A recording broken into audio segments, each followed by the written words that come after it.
दोस्तों नमस्कार। आप सभी को ये जो दीपोत्सव हमारा 5 दिवसीय चल रहा है, इसकी बेहद हार्दिक शुभकामनाएं और ज़िंदगी में आप बहुत उन्नति को, बहुत बड़ी सफलताओं को अर्जित करें। इन्हीं शुभकामनाओं के साथ एक बहुत ही शानदार टॉपिक के साथ आज मैं बातचीत करने जा रहा हूँ। एक ऐसा टॉपिक, मतलब कई बार कहते हैं ना कि पर्सन तो आ ही आएगा, वो चीज़ मैं आपको करवा रहा हूँ। मैंने आपको पहले भी कहा था कि YouTube के माध्यम से मैं वही टॉपिक डालूंगा जो बेहद इंपॉर्टेंट है, जो आपको कहीं भी ढंग से समझ में नहीं आते हैं, वो यहाँ समझ में आएंगे और बहुत शानदार कॉन्सेप्ट के साथ समझ में आएंगे। उन चीज़ों को मैं क्लियर करूँगा। कंप्लीट तो नहीं हो पाएगा, लेकिन जो इंपॉर्टेंट चीज़ें हैं वो मैं एक एक चीज़ आपकी एकदम से क्लियर कर दूंगा, हर एक डाउट को क्लियर कर दूंगा। तो आज मैं बहुत ही महत्वपूर्ण व्यक्ति, जो कोई भी राज्य स्तरीय शिक्षक भर्ती परीक्षा हो, सेंटर स्तर की भर्ती परीक्षा हो, सीटेट हो, रिट हो, आरटेट हो, सेकंड ग्रेड हो, स्कूल व्याख्याता हो, ऐसा कोई कंपटीशन नहीं है जिसमें यहाँ से प्रश्न नहीं आता है। जब इतना महत्वपूर्ण आदमी है और जब हमें एक आइडिया है कि यहाँ से प्रश्न आता है और उसके बाद यदि हमारा गलत होता है, तो इसका मतलब कहीं ना कहीं कमी हमारी तैयारी और कहीं ना कहीं कमी हमारी रणनीति और कहीं ना कहीं कमी हमारे कॉन्सेप्ट को समझने की। याद रखना। तो आज इस वाइगोत्स्की के माध्यम से, जिसका पूरा नाम क्या है, लेव सेमोनोविच वाइगोत्स्की, और कहाँ के थे दोस्तों? ये रूस के थे। कहाँ के थे? ये रूस के हैं। कहाँ के हैं? रूस के। तो लेव, मार्कर नहीं चल रहा, 1 मिनट। रूस के हैं ये, याद रखना। कहाँ के मनोवैज्ञानिक हैं? रूस के मनोवैज्ञानिक हैं। देखिए, लगभग मनोवैज्ञानिकों को जब हम पढ़ते हैं तो लगभग अमेरिका के आते हैं, लेकिन यहाँ लेव सेमोनोविच वाइगोत्स्की, नॉर्मली एग्जाम में जो प्रश्न आता है वो केवल वाइगोत्स्की लिखा आता है, लेकिन पूरा नाम भी यदि मान लीजिए पूछ ले तो कोई दिक्कत नहीं होनी चाहिए। देखिए, पहली चीज़, एक एक चीज़ को समझना है। वाइगोत्स्की समझना है आपको, कोई बहुत बड़ा टॉपिक नहीं है वाइगोत्स्की, बस एग्जाम ओरिएंटेड है। एग्जाम में बहुत महत्वपूर्ण है, इसलिए इतना महत्वपूर्ण है। इसमें 3 से 4 चीज़ें समझनी है आपको। सिद्धांत का नाम क्या और सिद्धांत में सबसे महत्वपूर्ण क्या मानते हैं। नंबर 2, इनकी जो जेडपीडी की अवधारणा है वो क्या है। जेडपीडी समझ में आ गया, लगभग कॉन्सेप्ट समझ में आ जाएंगे, उससे जुड़े हुए कॉन्सेप्ट है। और तीसरी, इन्होंने लास्ट में 2 अवधारणाएं दी थी, पारस्परिक शिक्षण और सहयोगी अधिगम। तो ये सब चीजें क्या है, ठीक है। किताब ऑलरेडी आप अवनी मनोविज्ञान पढ़ रहे हैं, ठीक है, और ये वीडियो देखने के बाद आपको एक एक चीज एकदम से क्लियर होने वाली है, बहुत बढ़िया तरीके से। रिलैक्स मोड में आप समझिएगा, मैं विश्वास दिलाता हूं आपको कोई डाउट आपका नहीं रहेगा, ठीक है। तो बात किसके कर रहा हूं मैं? लेव सेमोनोविच वाइगोत्स्की। सिद्धांत का नाम क्या था इनका? इनके सिद्धांत को बोलते हैं सामाजिक सांस्कृतिक सिद्धांत। सामाजिक सांस्कृतिक संज्ञानवादी सिद्धांत, ठीक है। सामाजिक सांस्कृतिक संज्ञानवादी सिद्धांत, सबसे पहले इनको समझ लीजिए। देखिए, जीन पियाजे की जब भी आप बात करते हो, शुरुआत के जब एग्जाम पैटर्न देखोगे, शुरुआत के जब पेपर्स देखोगे, तो आपको कुछ चीजें सामान्य रूप से पूछेगा कि सामाजिक निर्मितवाद के प्रतिपादक कौन है। निर्मितवाद एक अवधारणा है, ठीक है। रिट में एक बहुत बड़ा टॉपिक है निर्मितवाद। जब निर्मितवाद की अपन बात करते हैं तो निर्मितवाद में 3 कॉन्सेप्ट आते हैं। संज्ञानात्मक निर्मितवाद, जिसके जीन पियाजे प्रतिपादक थे। सामाजिक निर्मितवाद, वाइगोत्स्की प्रतिपादक है। मौलिक निर्मितवाद, जिसकी वान ग्लेसरफील्ड ने चर्चा की। इसके अलावा जॉन डीवी ने भी निर्मितवाद की चर्चा की है। जोसेफ नोवेक ने भी निर्मितवाद चर्चा की है। और जेरम ब्रूनर ने, जिसने संरचनात्मक अधिगम की अपनी अवधारणा में निर्मितवाद चर्चा की है। ये प्रमुख व्यक्ति हैं जिन्होंने निर्मितवाद के ऊपर बहुत बल डाला, ठीक है। वाइगोत्स्की और पियाजे, जेरम ब्रूनर, ठीक है, ये बहुत महत्वपूर्ण व्यक्ति हैं। तीनों बहुत ज्यादा एक दूसरे से रिलेटेड हैं, एक दूसरे में डिफरेंस भी है, समानताएं भी हैं, और ये भी सब आपके दिमाग में चलना चाहिए, ठीक है। समझिए, सामाजिक सांस्कृतिक, पहला प्रश्न, इंपॉर्टेंट प्रश्न आपसे केवल ये पूछता है, कैसा भी एग्जाम हो, कैसा भी प्रश्न आ जाए, एक प्रश्न आप रीड करना, 10 साल के पेपर देख के कम से कम 22 या 23 बार मिलेगा। बालक के विकास में सामाजिक व सांस्कृतिक कारकों को सबसे महत्वपूर्ण किसने माना? उत्तर क्या करोगे साहब? वाइगोत्स्की, ठीक है। बालक की बुद्धि में सामाजिक और सांस्कृतिक कारकों को सबसे महत्वपूर्ण किसने माना? उत्तर करोगे वाइगोत्स्की। बालक के संज्ञानात्मक विकास में सामाजिक व सांस्कृतिक कारकों को सबसे महत्वपूर्ण किसने माना? उत्तर क्या करोगे? वाइगोत्स्की। दिमाग में फीड कर लो कि सामाजिक व सांस्कृतिक कारक जहां भी आते हैं वहां 1 नंबर पे आपके दिमाग में जो आएगा वो साहब कौन आएगा? वाइगोत्स्की आएगा। क्लियरली एकदम से कोई डाउट नहीं होना चाहिए। सामाजिक सांस्कृतिक संज्ञानवाद का सिद्धांत किसने दिया? वाइगोत्स्की। कहाँ के हैं? रूस के मनोवैज्ञानिक है, ठीक है। पूरा नाम नॉर्मली नहीं पूछता, फिर भी आप मैंने लिख रखा है, देख लीजिएगा, ठीक है। ये कहते हैं कि जैसे जीन पियाजे क्या कहता है, जीन पियाजे ने जो दिया वो संज्ञानात्मक निर्मितवाद दिया, और जीन पियाजे ने कहता है कि बच्चा ज्ञान का निर्माण खुद करता है। बच्चा ज्ञान का निर्माण क्या करता है? खुद करता है। वो ज्ञान की खोज करके और ज्ञान का निर्माण करता है, ठीक है, जिसको निर्माण व खोज का सिद्धांत भी कह सकते हैं। क्या कह सकते हैं? निर्माण व खोज का सिद्धांत किसने दिया? जीन पियाजे ने। वो ये कहता है कि बच्चा स्वयं ज्ञान का निर्माण करेगा, खुद खोज करेगा, उसे किसी की सहायता की आवश्यकता नहीं है। वाइगोत्स्की ये कहते हैं कि संज्ञानात्मक विकास में बच्चा खुद ज्ञान का निर्माण नहीं करता है, वो कुछ लोगों की सहायता लेता है। वो सामाजिक अंतः क्रिया के माध्यम से, वो संस्कृति के माध्यम से, वो भाषा के माध्यम से ज्ञान का निर्माण करेगा। ये सबसे बड़ा मेजर डिफरेंस है। वैसे तो बहुत सारे डिफरेंस है, मैं चर्चा करूंगा लास्ट में, लेकिन मेजर डिफरेंस ये है कि वाइगोत्स्की ये मानता है कि सामाजिक सांस्कृतिक अंतःक्रिया बालक के संज्ञान में सबसे महत्वपूर्ण भूमिका अदा करती है, जबकि जीन पियाजे नहीं मानता। वो सामाजिक सांस्कृतिक अंतःक्रिया को महत्व नहीं देता। वो कहता है कि बच्चा स्वयं ज्ञान का निर्माण करेगा साहब, उसे किसी की सहायता की आवश्यकता नहीं है। हाँ, जीन पियाजे परिपक्वता को भी महत्वपूर्ण मानते हैं, मेच्योरिटी को भी महत्वपूर्ण मानते हैं जीन पियाजे, लेकिन वाइगोत्स्की कहता है कि परिपक्वता के बिना भी बच्चा सीख सकता है, लेकिन वो दूसरों के साथ जिसके सहयोग से वो जेड पीढ़ी का निर्माण करता है, वो उसके संज्ञानात्मक विकास में सबसे बड़ी भूमिका अदा करता है। समझिए पहली कॉन्सेप्ट। ये कहता है कि संज्ञान में, किसमें? संज्ञान में। यानी संज्ञान क्या है? अरे संज्ञान को मतलब समझो कि बच्चा जो भी सोचता है, जो भी चिंतन करता है, जो भी प्रत्यक्षीकरण करता है, जो भी स्मरण करता है, जानना किसी चीज को समझना, किसी चीज को जानने की प्रक्रिया, किसी चीज को समझने की प्रक्रिया, मतलब एक प्रकार से हमारी मानसिक क्रियाओं को व्यक्त करता है संज्ञान, जिसमें किसी चीज को जानते हैं, किसी चीज को समझते हैं, किसी चीज का प्रत्यक्षीकरण करते हैं। इसमें चिंतन, स्मृति, ध्यान, ये सब हमारी मानसिक जो शक्तियां आती हैं, वो सब किस में आती हैं? संज्ञान में। तो किसी चीज को जानने और समझने की प्रक्रिया क्या होती है? संज्ञान होती है। तो ये कहता है कि संज्ञान में कौन महत्वपूर्ण है? कौन कहता है? जीन पियाजे। ये कहता है कि संज्ञान में यानी ज्ञान के निर्माण में 3 चीजें महत्वपूर्ण है। कौन कौन सी? समाज, मतलब दूसरे व्यक्ति, समाज, ठीक है, दूसरी संस्कृति, समाज, संस्कृति, और तीसरी भाषा, ठीक है। ये 3 चीजों को महत्वपूर्ण मानता है। कौन? वाइगोत्स्की। समाज, संस्कृति और भाषा आपके बच्चे के ज्ञान निर्माण में, बच्चे के संज्ञानात्मक विकास में भूमिका निभाएगी, जबकि पियाजे कहता है कि बच्चा ज्ञान का निर्माण खुद करता है, यानी वो स्वयं को महत्वपूर्ण मानता है। कौन? पियाजे। परिपक्वता को महत्वपूर्ण कौन मानता है? पियाजे, ठीक है। और ये मेजर डिफरेंस है, याद रखना। जबकि वाइगोत्स्की मानता है कि समाज, संस्कृति और भाषा, तो दिमाग में याद रखना कि भाषा, संस्कृति और समाज को संज्ञानात्मक विकास में सबसे महत्वपूर्ण किसने माना है? आपका उत्तर क्या हो जाएगा साहब? लेव सिमोनोविच वाइगोत्स्की। कहाँ के हैं? रूस के। पहली चीज समझ में आ गई। कहीं भी संज्ञानात्मक विकास की बात आए, सामाजिक सांस्कृतिक सिद्धांत की बात आए, आपका उत्तर वाइगोत्स्की होगा। इसका तात्पर्य यही है कि बच्चा समाज की सहायता से दूसरों के साथ अंतः क्रिया करके संस्कृति व भाषा भी उसके संज्ञानात्मक विकास में महत्वपूर्ण भूमिका निभाते हैं। ये सबसे इंपॉर्टेंट चीज है। पहली चीज कॉन्सेप्ट क्लियर है। सिद्धांत का नाम, इसका तात्पर्य क्या है? समाज, संस्कृति और भाषा को सबसे महत्वपूर्ण कौन मानता है? वाइगोत्स्की। जीन पियाजे से किस रूप में डिफरेंट है? ये आपके दिमाग में पहली चीज कॉन्सेप्ट होनी चाहिए, ठीक है। नंबर 2 पे आ जाओ। बहुत कम समय लूंगा मैं इस वीडियो को। ऑफलाइन क्लासेस में 1 घंटे में पढ़ा दूं, 2 घंटे पढ़ा दूं, लेकिन यहाँ मैं आपको उतना ही, जितना ऑफलाइन में पढ़ाऊंगा उससे भी अच्छा मैं केवल आपको 20-25 मिनट में कंप्लीटली एक चीज़ क्लियर कर दूंगा।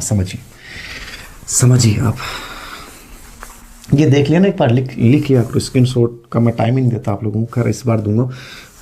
सामाजिक सांस्कृतिक सिद्धांत हो गया इसका सिद्धांत का नाम, ठीक है। अब देखिए क्या चीज़ समझनी है आपको। इन्होंने नाम दिया जेड पीडी। क्या नाम दिया है? Z PD.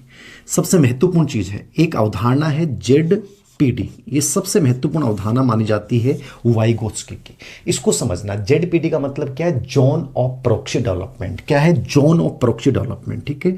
Zone of proxy development का मतलब क्या हो गया? जोन ऑफ प्रॉक्सी, ठीक है। प्रॉक्सी डेवलपमेंट मतलब जोन ऑफ प्रॉक्सी मतलब समीपस्थ या निकटस्थ विकास। निकटस्थ विकास कह दो, समीपस्थ विकास कह दो। समीपस्थ विकास का है। तो बहुत बारी प्रश्न आ गए। देखो शुरुआत की जो एग्जाम है, शुरुआत में जो प्रश्न पूछ जाते थे वो केवल ये पूछता था कि जेडपीडी की अवधारणा क्या है, समीपस्थ की अवधारणा किसने दी, निकटस्थ विकास की अवधारणा किसने दी। अब आपको समझना पड़ेगा कि वास्तव में है क्या। सिंपल वे में समझिए, सबसे महत्वपूर्ण वाइगोस्की ने जेडपीडी को माना है। अभी जेडपीडी है क्या, जोनोप्रोक्सी डेवलपमेंट क्या है।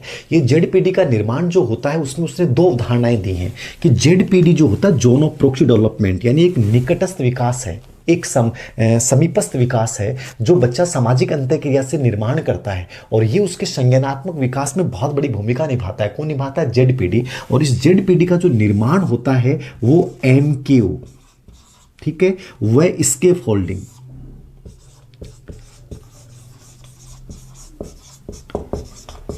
बहुत बार प्रश्न आ गया। एमक्यू पे कभी नहीं आया, लेकिन इसके फोल्डिंग पे बहुत प्रश्न आ गया। यानी जोनोप्रोक्सी डेवलपमेंट जो है, निकटस्थ जो विकास है उसके निर्माण में दो चीजें योगदान देती हैं, एक एमक्यू, एक इसके फोल्डिंग। एमक्यू को मतलब होता है मोर नॉलेजेबल अदर्स, जो बहुत कुशल व योग्य व्यक्ति जिनको उससे अधिक ज्ञान है उनकी वो सहायता लेता है, उसको बोला उसने मोर नॉलेजेबल अदर्स। ये क्या होगा साहब? एमक्यू। इसके फोल्डिंग क्या है? इसके फोल्डिंग एक सहायता प्रदान करने की तकनीक है। अब एक पर्सन बहुत अभी विवादित चल रहा है, इसके फोल्डिंग की अवधारणा किसकी? देखो इसके फोल्डिंग की का सबसे व्यापक रूप से प्रयोग वाइगोत्स्की ने किया। वैसे इसके फोल्डिंग शब्द का सबसे पहले जो मतलब प्रतिपादन किया था वो किया था जेरोम ब्रूनर ने। किसने किया था?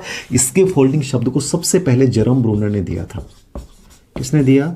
जेरोम ब्रूनर ने दिया, ठीक है। लेकिन इसको फोल्डिंग का व्यापक रूप से सबसे अधिक संबंधित जो है वाइगोत्स्की से है। तो अब ये प्रश्न का उत्तर अभी तो माना गया है वाइगोत्स्की माना है, स्कूल व्याख्याता में भी आया वाइगोत्स्की माना है, तो विवादित है। मेरे अकॉर्डिंग दोनों ऑप्शन नहीं आने चाहिए। बाकी शब्द का सबसे पहले प्रयोग जेरोम ब्रूनर ने किया था, और इसके फोल्डिंग का व्यापक प्रयोग अपने सिद्धांत में जिसने किया है वो कौन है साहब? वाइगोत्स्की है, ठीक है।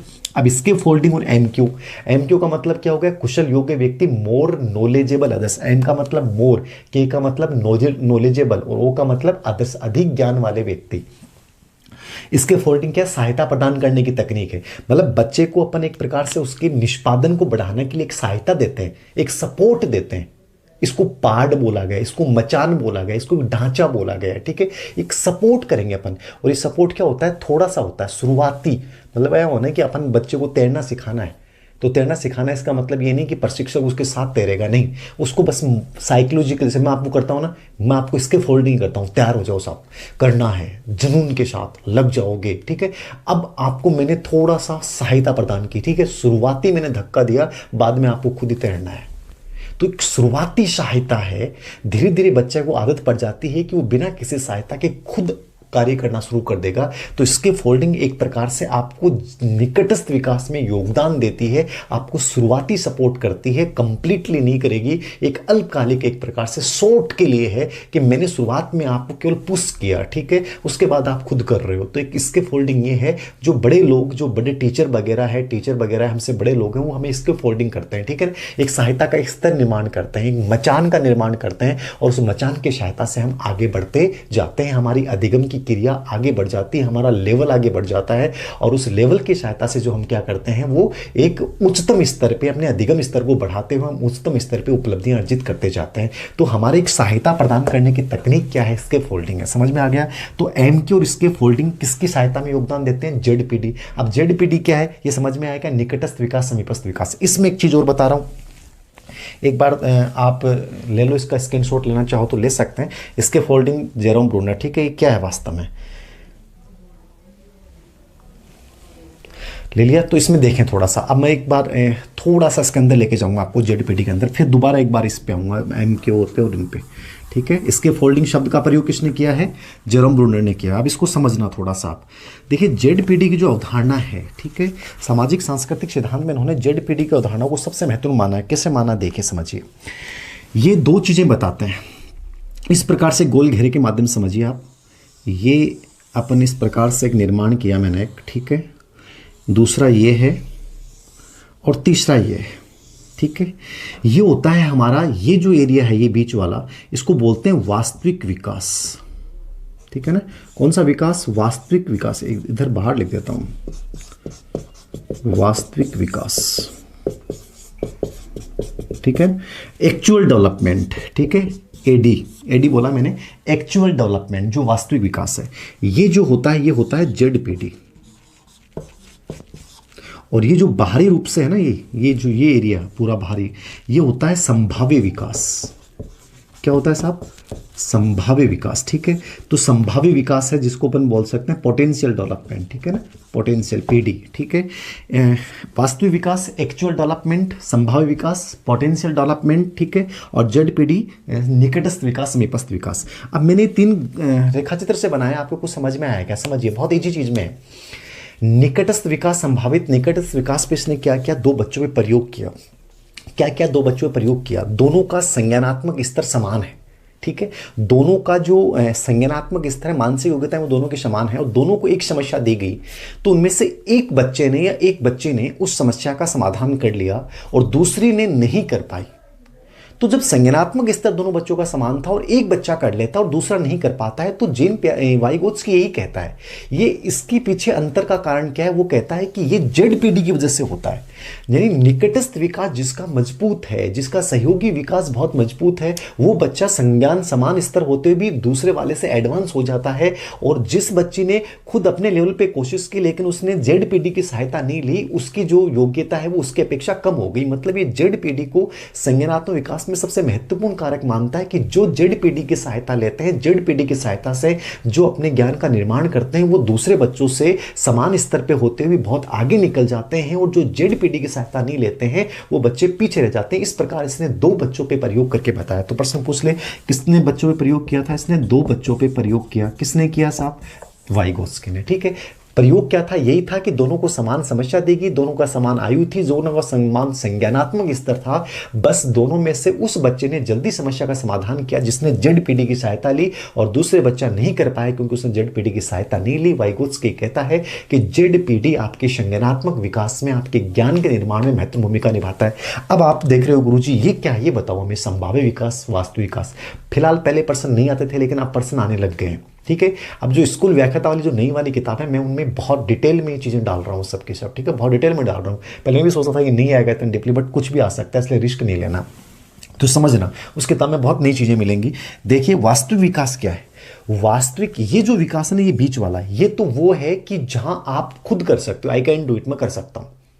जहां आप खुद कर सकते हो कोई कार्य को, आपको किसी की सहायता की आवश्यकता नहीं है। वो कार्य जिनको आप स्वयं कर सकते हो, किसी सहायता नहीं लेते हो, वो कार्य मतलब आप यू कैन इट, यू कर सकते हो, आप इसको कर सकते हो साहब, आप कर सकते हो इनको। आई कैन इट, मैं कर सकता हूं इनको। ठीक है, तो जिन कार्यों को मैं स्वयं कर सकता हूं, जिसमें किसी की सहायता की आवश्यकता नहीं है, वो मेरा कौन सा विकास है? वास्तविक विकास है। तो ये बीच वाला कौन सा विकास है? सब छोटे वाला, ये वास्तविक विकास है जहां बच्चा किसी की सहायता नहीं लेता। समझ में आ गया? वास्तविक विकास वह विकास जिसमें वो बिना किसी की सहायता के और समस्याओं का समाधान कर लेता है, वो वास्तविक विकास कहलाता है।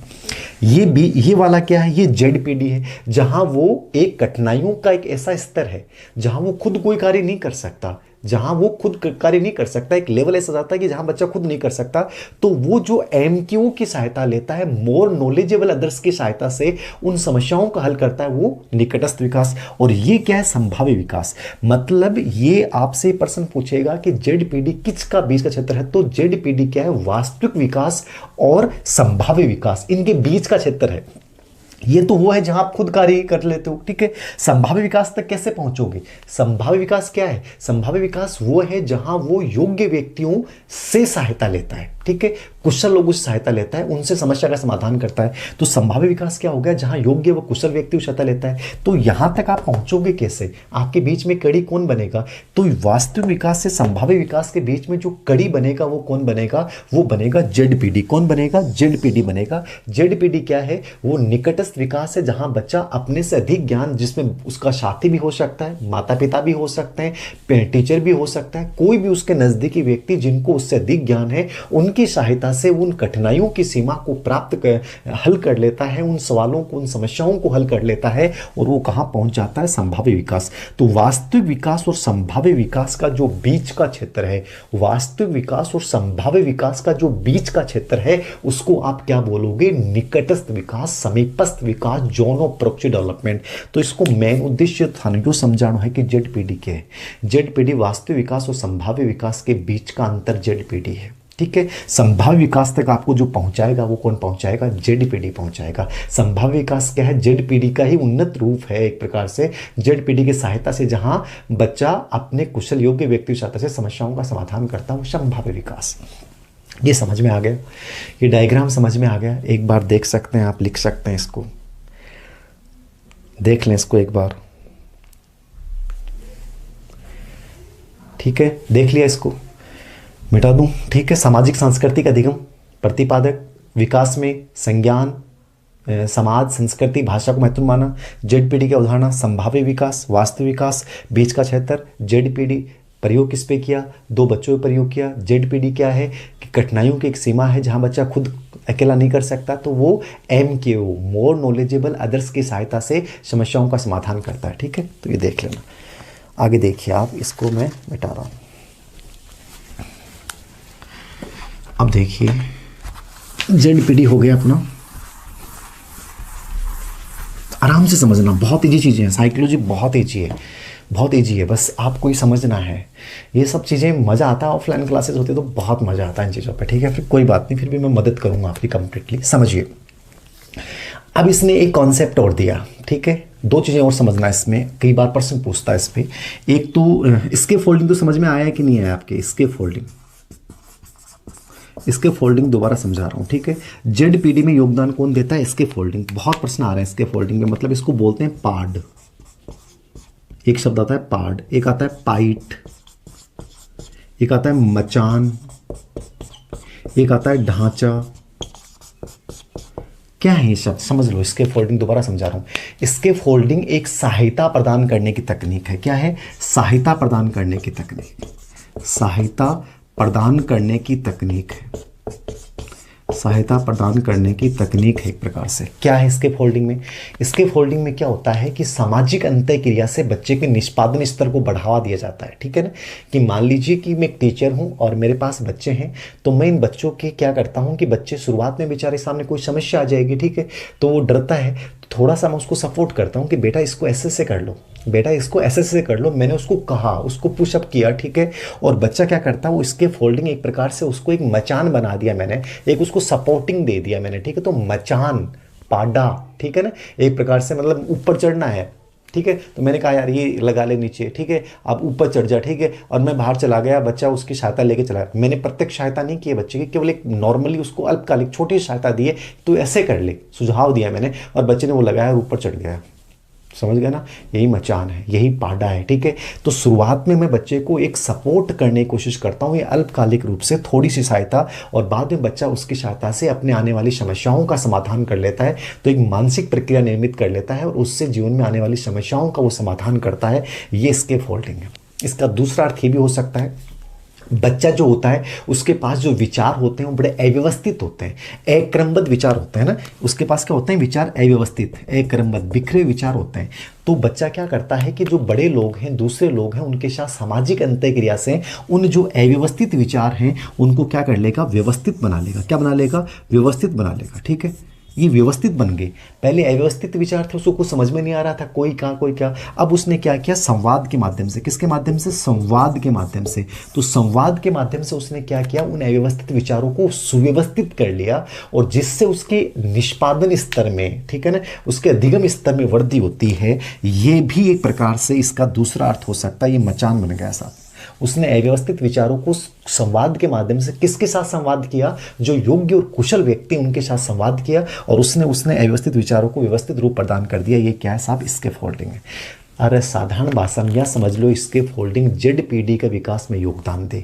MKO, मोर नॉलेजेबल अदर्स भी जेडपीडी के विकास में योगदान देता है। इसके फोल्डिंग एक शुरुआती सहायता होती है, याद रखना, सहायता प्रदान करने की एक तकनीक है, जो सामाजिक अंतःक्रिया दूसरों के साथ विचारों के माध्यम से हम इसका निर्माण करते हैं। इसको मचान कह दें, पाड़ा कह दें, ढांचा कह दें। ठीक है, ये इसके फोल्डिंग है साहब। जेरोम ब्रूनर ने सबसे पहले प्रयोग किया था, लेकिन व्यापक अवधारणा के रूप में इसका प्रयोग, व्यापक संपत्ति जो इसको दिया, वो किसने दिया, दिया? लेव वाइगोत्स्की ने दिया। ठीक है, एम की वो दूसरी अवधारणा होगी जो जेडपीडी में योगदान दिए। तो जेडपीडी समझ में आया कि नहीं आया? मेरे अकॉर्डिंग समझ में आ गया होगा। अब नहीं आया तो फिर उसका तो कोई इलाज भी नहीं है, बहुत कॉमन चीज़ है। निकटस्थ विकास, समीपस्थ विकास, जो वास्तविक विकास और संभाव्य विकास के बीच का क्षेत्र है और संभाव्य विकास तक पहुंचाता आपको जेडपीडी है। ठीक है, जहां हम मुख्य लोगों से, योग्य लोगों से सहायता लेते हैं। ठीक है, अब आगे देखिए, ये इसके फोल्डिंग हो गया। एक चिंतन, भाषा की इसने बात की। किसकी बात की? भाषा। यानी इसके फोल्डिंग के अलावा इसने एक भाषा, जिसको इसने भाषा वैसे इसने सामाजिक भाषा भी बात की है, एक आत्म भाषा की भी बात की है और एक निजी भाषा की भी बात की है। ठीक है, तो इसने भाषा के ऊपर क्या विचार दिए? ये कहता है भाषा व चिंतन अलग अलग प्रणालियाँ हैं। ठीक है, भाषा व चिंतन अलग अलग प्रणालियाँ हैं, पृथक प्रणालियाँ, मतलब अलग अलग प्रणालियाँ हैं। ठीक है, ये अलग अलग हैं और दोनों साथ साथ चलते हैं और बाद में एक साथ मिल जाते हैं। यानी भाषा व चिंतन शुरुआत में पृथक पृथक हैं, लेकिन बाद में क्या होते हैं? मिल जाते हैं, एक साथ हो जाते हैं। किसने कहा? वाइगोत्स्की ने। पियाजे कहता है गलत। पियाजे ने क्या कहा था? भाषा पियाजे ने कहा था कि विचार पहले उत्पन्न होता है। पियाजे के अकॉर्डिंग विचार पहले होता है, भाषा बाद में आती है। याद रखना इस चीज़ को। पुराने वाले जो एडिशन है किताब के, उनमें शायद मिस प्रिंट है। वो क्या है कि टाइपिंग में कई बार क्या करते हैं कि जैसे फॉन्ट चेंज होता है तो वहाँ कुछ मिस्टेक हो जाती हैं, तो हमें लगता ही होगी। ऑब्जेक्टिव क्वेश्चनों में तो हो ही जाती हैं, बाकी कुछ एक दो थोड़ी बिंदु भी हो जाती हैं और वो अचानक से उस समय जैसा लगता है ना कि यार ध्यान क्यों नहीं गया, कितनी प्रूफ रीडिंग कर लो, एक दो तो चीज़ें रह जाती हैं। तो पियाजे ने कहा था कि पहले विचार आता है, बाद में भाषा आती है। पहले विचार, बाद में भाषा। वाइगोत्स्की ने कहा था कि पहले भाषा, बाद में विचार। पहले भाषा, बाद में विचार। तो भाषा को इसने बहुत महत्वपूर्ण माना, जबकि पियाजे ने भाषा को महत्वपूर्ण नहीं माना है संज्ञानात्मक विकास में, वाइगोत्स्की ने माना है। तो ये कहता है भाषा व चिंतन शुरुआत में पृथक पृथक रहते हैं, लेकिन बाद में एक साथ हो जाते हैं और योगदान देते हैं। तो भाषा चिंतन का मुख्य है, जबकि पियाजे भाषा को इतना मुख्य नहीं मानता, वो पहले विचार को मानता, फिर भाषा का विकास होता है। तो याद रखना, इसने भाषा के रूप में 3 प्रकार की चर्चा की थी। सामाजिक भाषा, सामाजिक जो भाषा होती है वो तो अपन दूसरों के साथ अंतः क्रिया करते हैं, दूसरों के साथ बातचीत करते हैं, उनकी सहायता लेते हैं। वो सामाजिक भाषा स्पेशली 2 से 7 वर्ष के मध्य होती है। कब से होती है? 2 से 7 वर्ष के मध्य। एक होती है ध्वनि रहित भाषा और एक इसने नाम लिया आंतरिक भाषा। ये सबसे इंपॉर्टेंट है। आंतरिक भाषा, संभाषण बोल दो चाहे इसको, ठीक है ना, निजी बोल दो, निजी संभाषण, इनर स्पीच। ठीक है, तो इनर स्पीच, आंतरिक संभाषण, निजी संभाषण, इसको इसने सबसे महत्वपूर्ण माना है कि आंतरिक संभाषण मतलब बच्चा अपने आप को निर्देशित करता है इसके माध्यम से। बहुत इंपॉर्टेंट है आंतरिक संभाषण। इनर स्पीच का मतलब क्या है? तो आंतरिक संभाषण क्या है? जिससे बच्चा खुद को निर्देशित करता है, खुद अपने आप का आत्मनियमन करता है कि यार मुझे, मतलब मैं समस्या आई तो मैं सोचता हूँ मुझे कल ऐसा नहीं करना चाहिए था, मुझे ऐसे करना चाहिए था, मैं ऐसे करता, मैं वैसे करता। मतलब अपन ऐसे बात करते हैं ना अपने साथ, अपने आप को आत्मनियमन करते हैं, अपने आप को हम निर्देशित करते हैं, अपने आप को हम मूल्यांकित करते हैं। तो स्वयं को निर्देशित करने की प्रक्रिया, स्वयं को मूल्यांकित करने की प्रक्रिया, ये स्वयं को दिशा देने की प्रक्रिया कि यार मुझे अब ऐसे कर लेना चाहिए, मैं ऐसे कर दूसरा थोड़ी, आप अपने आप को निर्देश दे रहे हो, खुद अपने आप से बातें कर रहे हो। ठीक है, तो ये आंतरिक संभाषण है जिसको इसने संज्ञानात्मक विकास से बहुत महत्वपूर्ण माना है किसने? वाइगोत्स्की ने। जबकि पियाजे कहता है कि अपरिपक्व चीज़ है, बोले तो हो ही नहीं सकता, ये तो इसकी निंदा करता है। अपरिपक्व चीज़ है, आत्म केंद्रित चीज़ है। तो पियाजे ने इसकी आलोचना की थी आंतरिक संभाषण की, लेकिन वाइगोत्स्की बहुत महत्वपूर्ण मानता है। तो इस चीज़ को आपको याद रखना है, आंतरिक संभाषण को। ठीक है, अंतिम रूप से 2 अवधारणाओं की मैं और चर्चा कर रहा हूं। जीन पियाजे की जो किताब थी ना, विचार तथा भाषा, थॉट एंड लैंग्वेज, इसकी किताब का नाम था थॉट एंड लैंग्वेज। बहुत सारी किताबें लिखी हैं, बट थॉट एंड लैंग्वेज किताब ठीक है, इसकी देखना चाहो तो देख लेना ना, थॉट एंड लैंग्वेज इसकी किताब। भाई किताब में डाल रखा है मैंने, तो महत्वपूर्ण चीज़ के लिए कर रहा हूँ, ठीक है ना। थॉट एंड लैंग्वेज इसकी किताब थी, लैंग्वेज, ठीक है। थॉट एंड लैंग्वेज किसकी किताब थी? वाइगोत्स्की। किताब में लिख रखा, ज़्यादा पूरा नहीं लिख रहा। आगे देखें, अंतिम अवधारणा मैं इसकी बता रहा हूँ वाइगोत्स्की के बारे में, जो अंतिम 2 चीज़ें आपको देखनी है। अंतिम 2 चीज़ें मैं आपको बता रहा हूँ, इसको समझना, ये बहुत इंपॉर्टेंट है। पार्श्विक शिक्षण शायद आपने नहीं सुना होगा। पार्श्विक शिक्षण का मतलब क्या है कि ये वाइगोत्स्की कहता है कि हमें जब सामाजिक सांस्कृतिक सिद्धांत को कक्षा कक्ष में लागू करना है, इस सिद्धांत को कक्षा कक्ष में हमें प्रयोग करना है, तो हमें इस टर्म का प्रयोग करना है। किसका? पार्श्विक शिक्षण। समझिए पार्श्विक क्या है, इजी सा है, कुछ भी नहीं है। पार्श्विक शिक्षण का मतलब है कि जैसे मान लीजिए मैंने क्या किया, एक ग्रुप बनाया और ग्रुप में कौन है? मैं हूँ, टीचर हूँ, आप में से मैंने 5 बच्चों को ले लिया, 5 7 को ले लिया, 8 को ले लिया, ठीक है। अब मैंने ले लिया, अब मैंने एक पाठ्य वस्तु ले ली, एक विषय वस्तु ले ली कि मान लीजिए मैंने पियाजे ले लिया, ठीक है, या मैंने जेरोम ब्रूनर ले लिया। अब मैंने पियाजे ले लिया, ठीक है। अब मैंने पियाजे लिया तो मैंने क्या किया, पियाजे के ऊपर आपसे कुछ प्रश्न पुटअप करने शुरू किए, अपना ग्रुप बन गया। मैंने पियाजे पे कुछ क्वेश्चन पूछे, आप में से कुछ बच्चों ने उत्तर दी, ठीक है, लेकिन कुछ बच्चे उन उत्तर से संतुष्ट नहीं हुए, तो उन बच्चों ने दूसरे पूरक प्रश्न पूछे कि सर ये चीज़ आपने कहा भाषा के बारे में, पियाजे ने ये कहा है, तो वाइगोत्स्की ने ये कहा है, तो आपके अकॉर्डिंग ये कैसे होना चाहिए। तो आपने मेरे पे पूरक प्रश्न भी पूछे। प्रश्न, पहली क्रिया क्या की मैंने, प्रश्न पूछे आपसे, बच्चों ने जवाब दिए, बच्चों से पूरक प्रश्न और बच्चों ने पूछे, ठीक है। ये पहली प्रक्रिया, प्रश्न पूछने की प्रक्रिया, ठीक है। नंबर 2 पे मैंने क्या किया, मैंने पियाजे के बारे में सारांश बता दिया कि साहब पियाजे के ये कॉन्सेप्ट हैं, आत्मीकरणीय है, शात्मीकरणीय है, सम्मिलनीय है, समंजनीय है, साम्यधारणीय है। पियाजे के संज्ञानात्मक विकास की 4 अवस्थाएं ये हैं, पियाजे ने ये संज्ञानात्मक विकास के बारे में बताया है, सारांश बता दिया। 2 नंबर मैंने पहले, सबसे पहले क्या किया, मैंने प्रश्न बताया आपको, प्रश्न पूछा आपसे, ठीक है। 2 नंबर पे क्या बताया मैंने, सारांश, ठीक है, मतलब सार एक प्रकार से उसका बता दिया। और सार बताने के बाद मैंने क्या किया, स्पष्टीकरण, मतलब कुछ ऐसे बिंदु होते हैं जैसे आप कह दोगे गुरुजी संरक्षण की योग्यता समझ में नहीं आई आज तक, सर ये विकेंद्रीकरण केंद्रीकरण क्या होता है ये हमें समझ में नहीं आया, सर ये परिकाल्पनिक निगमन तार्किक योग्यता जो पियाजे ने औपचारिक संक्रियात्मक अवस्था में बताई ये हमें समझ में नहीं आई, प्लीज इनको थोड़ा सा समझा दो ना, ठीक है ना। तो मैंने उनका संक्षिप्तीकरण किया, स्पष्टीकरण किया, क्या क्या उनका मैंने स्पष्टीकरण किया कि उन जो महत्वपूर्ण बिंदु उनको समझा दिया। प्रश्न पूछे, सारांश बताया, स्पष्टीकरण किया, और लास्ट में होता है पूर्वालोकन, ठीक है ना, प्रेडिकेशन, पूर्वालोकन कि उस विषय वस्तु के बारे में संभावित प्रेडिकेशन, पूर्वालोकन, संभावित चीजें क्या हो सकती हैं, क्या पूछी जा सकती हैं। तो एक प्रकार से पूरा डिस्कशन हो गया। पारस्परिक शिक्षण का मतलब क्या है, आप और मैं हूं, यही तो ऑफलाइन क्लासेस, तो यही तो है ऑफलाइन क्लासेस, यही तो है कि आप बैठे हो मेरे सामने, मैंने आपको बताया, आपने कहा सर ये चीज़ समझ में नहीं, प्लीज़ दोबारा बता दो, मैंने उसको दोबारा बताया, आप में से कुछ प्रश्नों पे पूछा, ठीक है, कुछ चीज़ें मैंने लास्ट में फिर कहा ये देखो ये सार है, फिर स्पष्टीकरण, आप में से कोई बच्चों फिर डाउट हो गया। तो मतलब ये पारस्परिक शिक्षण यही है, सबसे बेहतरीन होता है, मतलब अंतःक्रिया हो रही है, सामाजिक अंतःक्रिया हो रही है आपके मध्य, मेरे मध्य, आप स्टूडेंट्स के मध्य।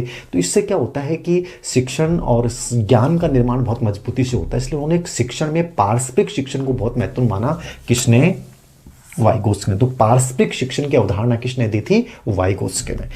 एक अवधारणा इन्होंने और दी है, वो है सहयोगी शिक्षा या सहयोगी शिक्षण,